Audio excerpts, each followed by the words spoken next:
Hello everyone, আজকে যে বিষয় নিয়ে আমরা আলোচনা করব, অনেক সময় প্রাথমিকের ইন্টারভিউতে কোনো সাধারণ টপিক দিয়ে বলতে পারে যে আপনি এই টপিকটা বাচ্চাদের কিভাবে শেখাবেন। ডেমো না দিয়ে নর্মালভাবে আপনি সেটা কিভাবে বলবেন, সেই সংক্রান্ত আমি 100টা প্রশ্ন উত্তর রেডি করেছি। তো আজকে প্রথম পার্ট 1 থেকে 50 পর্যন্ত আলোচনা করব। তো প্রথম যদি বলা হয় যে আপনি বাচ্চাদের স্বরবর্ণ ও ব্যঞ্জনবর্ণ কিভাবে শেখাবেন, আমরা এরকম বলতে পারি, বাচ্চাদের ছবিসহ চার্ট দেখিয়ে বলবো যে অতে অজগর, আতে আম। স্বরবর্ণ নিজে নিজে উচ্চারিত হয় আর ব্যঞ্জনবর্ণ স্বরবর্ণের সাহায্য নেয়। এটি ছড়ার মাধ্যমে সহজ করে বুঝিয়ে দেব। পরের প্রশ্ন, যুক্তবর্ণ। আমি বোর্ডে একটি ট্রেনের বগির মতো করে দুটি বর্ণকে জুড়ে দেখাবো, যেমন ক প্লাস মূর্ধন্য ষ, কয় মূর্ধন্য ষ। বলবো যে দুটি বন্ধু বর্ণ যখন হাত ধরে একসাথে বসে তখন তারা যুক্ত বর্ণ হয়ে যায়। বিরাম চিহ্ন। আমি একটি বাক্য 3 ভাবে পড়ে শোনাবো: থামা, প্রশ্ন করা এবং অবাক হওয়া। তাদের বোঝাবো যে কথা বলার সময় আমরা যেখানে দম নিই সেখানে কমা বা দাঁড়ি ব্যবহার করতে হয়, যাতে অন্যের বুঝতে সুবিধা হয়। যদি এরকম প্রশ্ন করে যে আপনি বাচ্চাদের কিভাবে কবিতা শেখাবেন, তো আমি শুধু পড়ে শোনাবো না, বরং অঙ্গিভঙ্গি করে সুরের সাথে কবিতাটি আবৃত্তি করব। এতে বাচ্চারা কবিতার ছন্দ ও রস সহজেই গ্রহণ করতে পারবে এবং দ্রুত মুখস্থ করতে পারবে। বিপরীত শব্দ। ক্লাসে দুজন ছাত্রকে পাশে দাঁড় করাবো, একজন লম্বা এবং একজন খাটো। তাদের দেখিয়ে বলবো যে লম্বার উল্টো হলো খাটো। এভাবে বাস্তব উদাহরণের মাধ্যমে আমি বিপরীতের ধারণা দেব। নাউন। ক্লাসে সবার নাম এবং চারপাশের চেনা জিনিস, যেমন টেবিল, চেয়ার, গাছ ইত্যাদির নাম আমি শিশুদের জিজ্ঞাসা করব এবং তারপর বলবো যে যে কোনো কিছুর নামই হচ্ছে নাউন, যাকে বাংলাতে বিশেষ্য বলে। ভাওয়েল ও কনসোনেন্ট।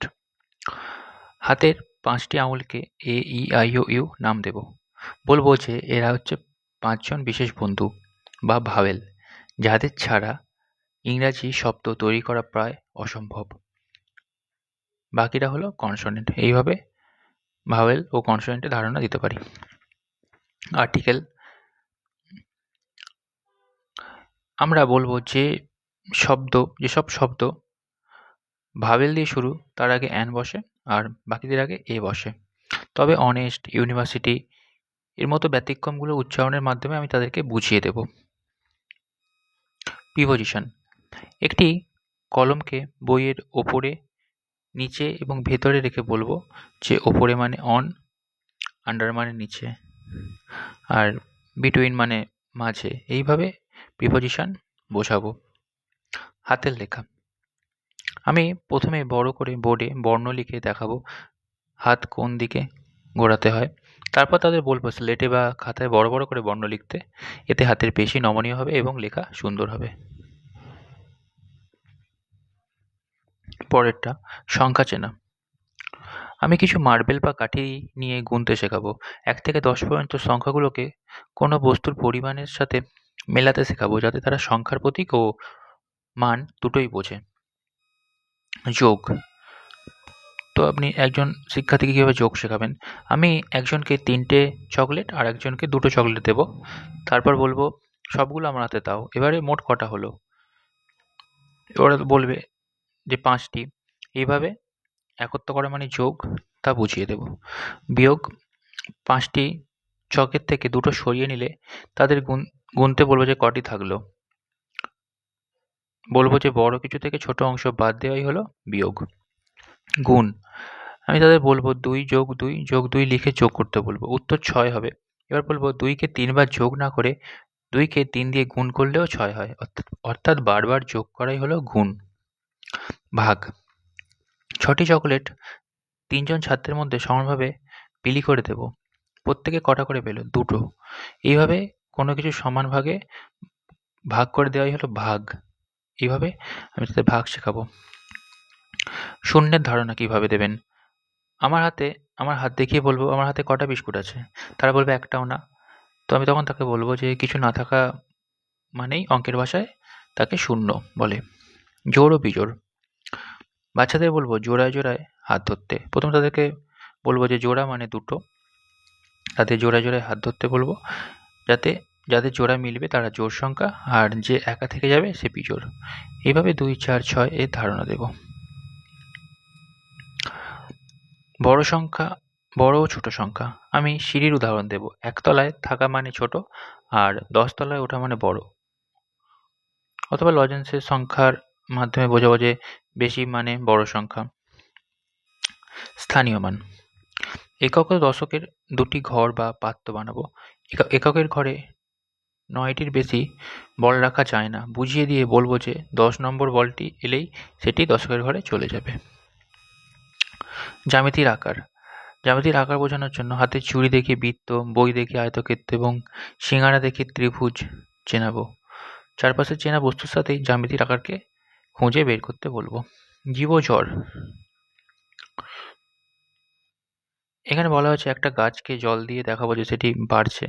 তো এরকম আমি বাস্তব উদাহরণ দিতে পারি। একটা ছোট শিশুকে দাঁড় করিয়ে বলতে পারি যে এই শিশুটি নিঃশ্বাস নিচ্ছে, তার মানে প্রাণ আছে, সে এক জায়গা থেকে অন্য জায়গায় যেতে পারে, সে আস্তে আস্তে ছোট থেকে বড় হয়েছে, তার মানে সে জীব। আর কিন্তু টেবিল, এই চেয়ারটা যদি এইখানেই আমরা রেখে দিয়ে চলে যাই তাহলে এই চেয়ারটা যেতে পারবে না কোথাও, তাদের প্রাণও নেই, তাদের খিদেও পায় না, তারা শ্বাসকাদও চালাতে পারে না, তো সেটা জ্বর। তো যাদের প্রাণ আছে ও যারা খাবার খায় তারা জীব, বাকিরা জ্বর। এইভাবে আমরা জীব জ্বর বোঝাতে পারি। উদ্ভিদের অংশ। মাঠ থেকে একটি ছোট আগাছা তুলে তাদের মূল, কাণ্ড, পাতা, ফুল চিনিয়ে দেব। প্রতিটি অংশ গাছকে কীভাবে বাঁচিয়ে রাখে তা সহজ করে বুঝিয়ে বলবো। পরেরটা, ফুলের নাম। স্কুলের বাগান পরিদর্শনে নিয়ে যাব। চেনা ফুলগুলো যেমন জবা, গোলাপ, গাঁদা, তাদের দেখিয়ে তাদের রং ও গন্ধের মাধ্যমে নাম মনে রাখতে সাহায্য করব। ঋতু পরিবর্তন। আমরা কখন সোয়েটার পরি আর কখন ফ্যান চালাই সেই অভিজ্ঞতার কথা জিজ্ঞাসা করব। পোশাক ও খাবারের পরিবর্তনের মাধ্যমে 6টি ঋতুর ধারণা দেব। পরেরটা, জলচক্র। কেটলিতে জল ফোটার সময় যে ধোঁয়া বা বাষ্প বেরোয় তার ওপরে একটি থালা ধরব। থালার গায়ে জলবিন্দু জমলে বোঝাবো যে এইভাবেই সমুদ্রের জল বাষ্প হয়ে ওপরে উঠে মেঘ ও বৃষ্টি হয়। স্বাস্থ্যবিধি। খাওয়ার আগে সাবান দিয়ে হাত ধোয়ার গুরুত্ব এবং নখ কাটার প্রয়োজনীয়তা বোঝাবো। জীবাণু কিভাবে পেটে গিয়ে অসুখ করে তা গল্পের মতো করে বলবো। পরিবেশ পরিচ্ছন্নতা। ক্লাসরুমে কাগজ বা পেন্সিলের খোসা ডাস্টবিনে ফেলার অভ্যাস করাবো। তাদের বলবো আমাদের চারপাশ পরিষ্কার রাখলে আমরা অসুখ থেকে দূরে থাকতে পারবো। আগুনের ব্যবহার আপনি কীভাবে শেখাবেন? আমি মোমবাতি জ্বালিয়ে দেখাবো যে আগুন আমাদের আলো দেয় এবং আগুন এই রান্না করতে সাহায্য করে, আবার আগুনে হাত দিলে হাত পুড়ে যেতে পারে, তাই আগুন থেকে সাবধানে থাকার পরামর্শ আমি তাদের দেব। দিন রাত্রি কীভাবে ধারণা দেবেন? গ্লোবকে পৃথিবী আর টর্চকে সূর্য বানিয়ে দেখাবো যে যে অংশ সূর্যের সামনে থাকে সেটি দিন আর উল্টো দিকে রাত। এইভাবে পৃথিবীর ঘূর্ণন বুঝিয়ে দেব। পাখির ডাক। আমি বিভিন্ন পাখির ডাক অডিও শোনাবো বা নিজে নকল করব, তারপর বলবো কোন ডাকটি কোন পাখির। এইভাবে পাখিদের প্রতি তাদের আগ্রহ বাড়াবো। সততা। শিশুদের কীভাবে সততা শেখাবেন? তো আমি তাদেরকে বলতে পারি যে আমি তাদেরকে বিভিন্ন নীতিমূলক গল্প যেমন কাঠুরে বা জলদেবতা গল্পটি বলবো। শেষে তাদের জিজ্ঞাসা করব যদি কাঠুরে সোনার কুড়ালটি মিথ্যা বলে নিত তবে কী হতো? আর সততার পুরস্কার যেটা সে পেল সেটা তাদের বোঝাবো। এইভাবে আমরা আমরা একটা শিশুকে সততার ঠিক শিক্ষা দিতে পারি। সহযোগিতা। আমি তাদের ছোট ছোট দলে ভাগ করে একটি কাজ যেমন বাগান পরিষ্কার করা, ছবি আঁকা করতে দেব। বলবো যে একা যা কঠিন তা সবাই মিলে করলে তা সহজ হয়ে যায়। এভাবে সহযোগিতা শেখাবো। শৃঙ্খলা। ক্লাসে ঢোকার সময় ও বেরোনোর সময় লাইনে দাঁড়াতে শেখাবো। তাদের বোঝাবো যে শৃঙ্খলা মেনে চললে কাজ দ্রুত ও সুন্দরভাবে সম্পন্ন হয়। বড়দের সম্মান। স্কুলে শিক্ষক বা বাড়িতে বড়রা এলে কীভাবে কথা বলতে হয়, কেন নমস্কার বা ধন্যবাদ বলা জরুরি তা শেখাবো। আচরণের মাধ্যমে সম্মান প্রদর্শন শেখাবো। ট্রাফিক নিয়ম কীভাবে শেখাবেন বাচ্চাদেরকে? লাল মানে থামো, হলুদ মানে প্রস্তুতি হও আর সবুজ মানে চলো। এই 3টি রঙের কার্ড দিয়ে ট্রাফিক সিগন্যাল খেলার মাধ্যমে শেখাবো। আপনি শিশুদের জলের অপচয় রোধ কীভাবে শেখাবেন?